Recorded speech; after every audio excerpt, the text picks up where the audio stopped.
Once upon a time, there was a boy named Jack who lived with his mother in a tiny cottage in the countryside. They were very poor, and the only thing they owned was a very old cow. I'm afraid our old cow will no longer give milk.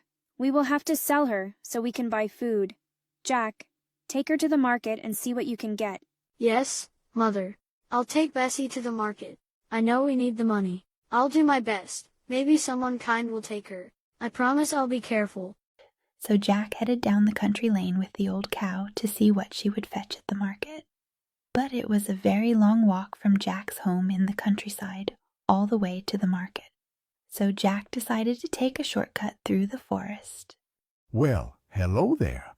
Jack jumped in surprise at the sound, and he saw an old traveler sitting upon a tree stump. Where are you headed, my boy?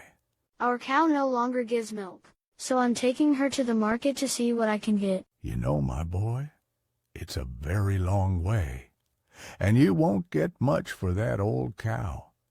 But I'll give you something for her. How about these 5 magic beans? Magic beans? Even though the beans didn't look very magical, Jack thought they sounded very exciting, so he gave the old man the cow. And he took the beans home to show his mother. Jack, you're back so soon. What did you get for our old cow? Look, Mother, I traded her for 5 magic beans. Silly boy, now we have no cow and no money. She took the 5 beans and tossed them right out the window. Then she sent Jack straight to bed. The next morning, Jack awoke and looked out his window at the bright, sunny day. Then he jumped up in surprise. Right outside their cottage, a giant beanstalk had sprouted up from the ground, and it stretched all the way into the clouds. Jack was a very curious boy, and so he began to climb the beanstalk. Higher and higher he climbed until his little cottage was just a tiny dot far below him. Still higher he climbed until his head poked through the clouds, and still he climbed higher, where he was very astonished to find a road sitting upon a particularly fluffy cloud. He followed the road, and it led him to a beautiful, enormous stone castle. By the time he reached the castle's gate, Jack's tummy was rumbling. Not only was he very hungry, but he was still very curious. So he knocked on the tall wooden door of the castle. A woman answered. She was the tallest woman Jack had ever seen. She towered over him, so high that she didn't even notice tiny Jack far below her. Excuse me? I've traveled very far, and I haven't had any breakfast. Oh, we don't get many visitors here. Please come in, but you must be quick. My husband will soon be home, and if he sees you, you'll be his breakfast. The giant woman led Jack into a huge kitchen where she fed him eggs and sausage and toast, all sorts of delicious food. He ate and ate until he was quite full and very happy. Thank you. That was very delicious. But I really should be getting home. Jack paused, because just then he heard rumbling footsteps that made the castle floor shake. Oh no, my husband is home. Quickly hide in the cupboard. Jack jumped into the cupboard just as the giant came in. He had a long, scraggly beard, and his mouth was twisted in an angry scowl. Fee-fee-fo-fum. I smell the blood of an Englishman. Don't be silly. You smell the steak and potatoes I made for dinner. The giant sat down and ate, while Jack hid in the cupboard and watched. When the giant finished his breakfast, he said to his wife, Now bring me my hen. The giant woman placed a beautiful red hen on the table. To Jack's astonishment, the hen laid a perfect egg, and it was made of solid gold. As soon as the giant and his wife left the kitchen, Jack crept out of the cupboard and over to the table to get a better look at the hen. Jack crept closer to the beautiful red hen, amazed by the golden egg glowing beside her. Then, to his utter shock, the hen spoke. You can talk? Yes, and that giant is very cruel. Every day he forces me to lay him a golden egg. Please take me away from here. He took the hen in his arms, ran out of the castle as fast as he could, and together they scrambled down the beanstalk.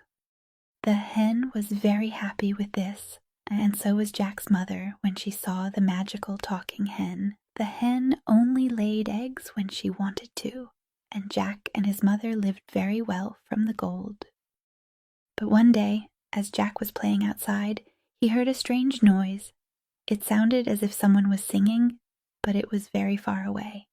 Jack looked all around, but he didn't see anyone. Then he realized the singing was coming from above him, up on the beanstalk.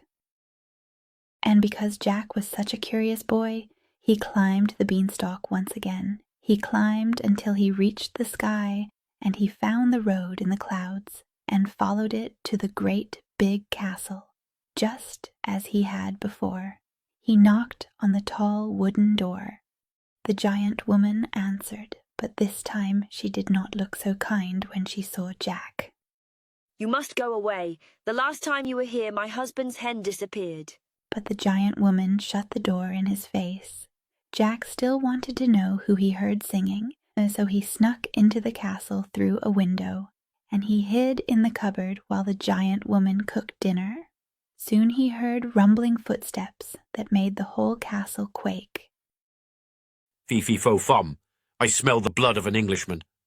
Don't be silly. You smell the steak and potatoes I made for dinner. The giant sat down and ate while Jack hid in the cupboard and watched. When the giant finished, he demanded, Now bring me my harp. The giant woman placed a beautiful golden harp on the table. The harp began to play and sing a gentle lullaby. Soon the giant was asleep, and his wife left the kitchen. Jack crept out of the cupboard and approached the golden harp on the table. To his surprise, the harp, with a delicate carved face, looked at him and softly asked for help. Jack froze. A talking harp. It told him the giant forced it to sing every night, and that it longed to be free. Jack's heart pounded. He knew he had to help. He took the harp in his arms, ran out of the castle as fast as he could, and together they began scrambling down the beanstalk. Fee-fee-fo-fum. I smell the blood of an Englishman. But as soon as the harp stopped playing, the giant awoke. When he saw his harp was gone, he roared in anger and chased after Jack. As soon as he reached the ground, Jack swung the axe and began to cut down the beanstalk. The giant saw it would soon fall, so he climbed back up to his castle in the clouds. The huge beanstalk fell, and that was the last time Jack ever saw the giant. Well, you can come live with me, and I won't ever force you to play or sing if you don't want to. The harp was very happy with this, and so was Jack's mother. When she saw the magical singing harp, people came from miles around to hear its music. With the hen and the harp, Jack and his mother lived very well, and they were never hungry again.